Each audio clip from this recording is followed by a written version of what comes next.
કાગડો શું નામ છે? ચતુર કાગડો, વાઇસ ક્રો. ઓકે, કોને કોને આ સ્ટોરી સાંભળી છે ચતુર કાગડાની?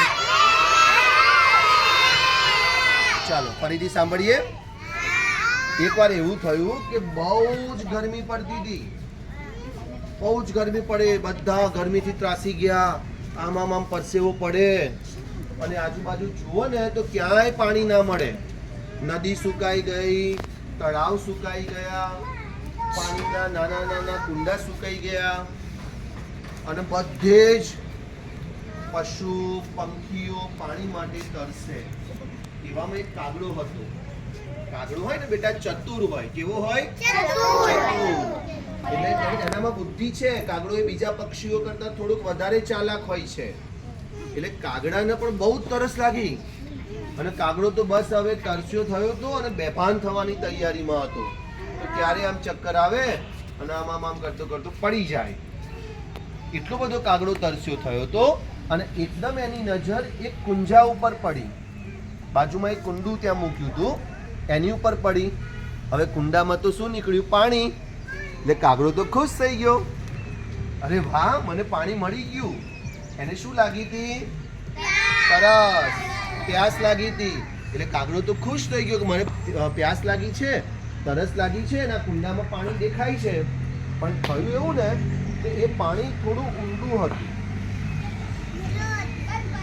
ઊંડું હતું. હા, પણ એ તો કાગડાને પહેલા તો વિચાર આવ્યો જ નહીં એવો. એટલે એને ત્યાં જઈ અને પછી કુંડામાં પોતાની ચાંચ આમ ડૂબાડી તો ચાંચ તો ડૂબી પણ પાણી તો ઘણું નીચું હતું. એટલે એને પાણી પીવા ના મળ્યું. પછી કાગડો ઉડતો બહાર આવી ગયો. પછી કુંડાને શું કર્યું એણે? ના, પહેલા ચાંચ મારી તો હું આને તોડી નાખું તો પાણી બહાર આવી જાય તો પી લઉં. તો તૂટ્યું પણ નહીં. પછી એણે વિચાર્યું, કારણ કે એ તો બહુ તરસ્યો થયો હતો, એને હીટ સ્ટ્રોક લાગ્યો હતો, ગમે ત્યારે બેભાન થઈ જાય ગરમીથી. એટલે કાગડાએ પછી બુદ્ધિ વાપરી. એ ગભરાયો નહીં, એણે હિંમત ના હારી. એણે બુદ્ધિ વાપરી કે મારે પાણી પીવું છે ને તો કે હું એક કામ કરું, આજુબાજુમાં બધા પથ્થર દેખાય છે, એ પથ્થર હું એક પથ્થર વીણું અને કુંડામાં જે પાણી ભર્યું છે એની અંદર હું પથ્થર નાખું, કંકર. એટલે એક હું કંકર નાખીશ, પથ્થર નાખીશ એટલે પાણી થોડું ઊંચે આવશે. એવું થાય ને? પછી એણે શું કર્યું? ઉડી ગયો અને દૂર ગયો, ત્યાંથી એક પથ્થર લીધો, કુંડામાં નાખ્યો. પછી આ બાજુ ગયો, ત્યાંથી એક નાનકડો પથ્થરનો ટુકડો લીધો, ચાંચમાં ભરાયો, અહીંયા નાખ્યો. ધારો કે આ પથ્થર છે, આ બી પથ્થર જ છે એવું માનો, નાનકડો.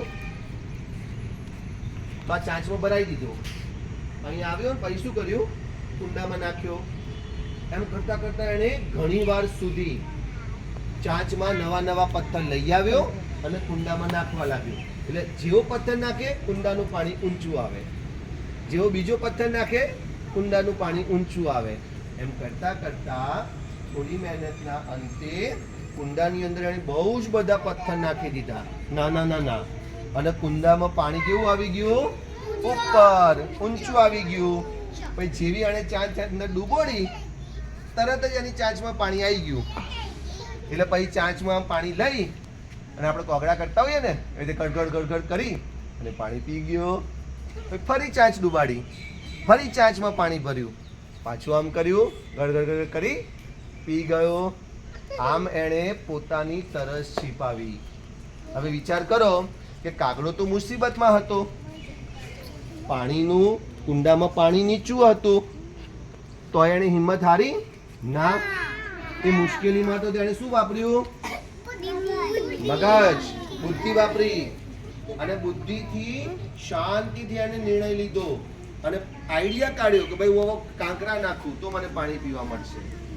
એટલે આપણને આ સ્ટોરી અને કાંકરાની પછી તરસ છીપાઈ ગઈ. હવે બોલો, આ સ્ટોરી પરથી તમને શું શીખવા મળ્યું? કોણ કહેશે તમને આ સ્ટોરી પરથી શું શીખવા મળ્યું? સારું, હું તમને પ્રશ્ન પૂછું. કાગડો મુશ્કેલીમાં હતો તો એણે શેનો ઉપયોગ કર્યો?